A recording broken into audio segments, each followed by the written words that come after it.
Hello everyone. In this video lecture, we are going to see the second topic describing syntax from the first unit of Principles of Programming Languages.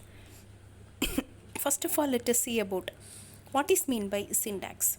Syntax is the form or structure of the expressions, statements and programming units. In programming language, syntax defines the rules that govern the structure and arrangements of keywords, symbols, and other programming elements. Syntax does not have any relationship with the meaning of the statement. It is only associated with the grammar and structure of the programming language.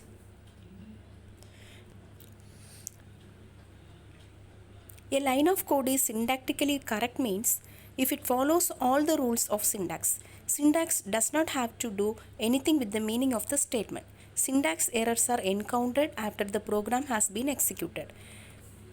Some examples of syntax errors include missing semicolons in C++, undeclared variables in Java, although such errors are easy to catch. Programming languages are less accommodating to syntax errors. Syntax determines how we organize the elements in our code to make it legible to the computer. If there is a syntax error, the computer might not be able to read it. Here are some examples of what programming syntax can determine. Whether we use lowercase or uppercase letters, characters, how we notate code comments, how we use white space, how we indicate the relationship between the statements.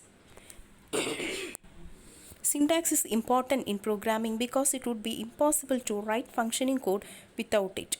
Code is a set of instructions written in a language that a computer can read and act on. If there are syntax errors in the code, the program won't work.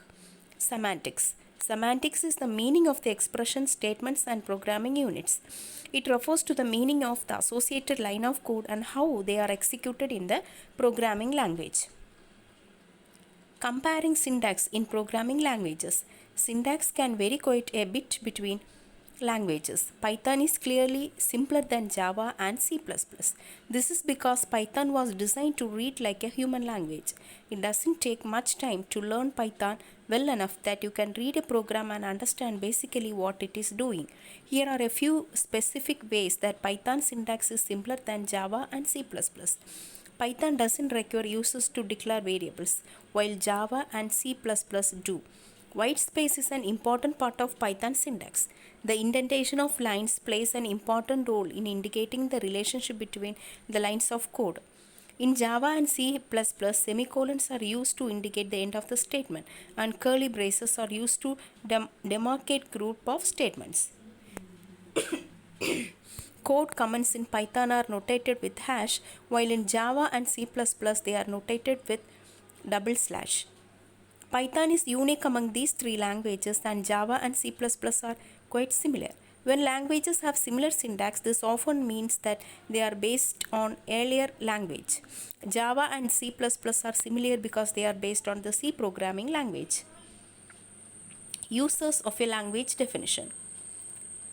These people are the users of the language definition, other language designers, implementers and programmers. And these are the terminologies we will use. A sentence is a string of characters over some alphabet. A language is a set of sentences. A lexeme is the lowest level syntactic unit of a language. A token is a category of lexeme. Here is the example of the programming statement, and these statements will be considered as the lexemes and tokens. Index equal to 2 star count plus 17. Here lexemes are index equal to 2 star count plus 17. These are the index and the operators variables all are called as lexemes, and their names are considered as tokens. Index is an identifier, equal to star plus will be the operators, count is also the variable or identifier. Formal approaches to describing syntax. Recognizers. A recognition device reads input strings over the alphabet of the language and decides whether the input string belongs to the language. Example, syntax analysis part of a compiler. Generators. A device that generates sentences of a language. One can determine if the syntax of a particular sentence is syntactically correct by comparing it to the structure of the generator. So that's all about the topic syntax. Thank you.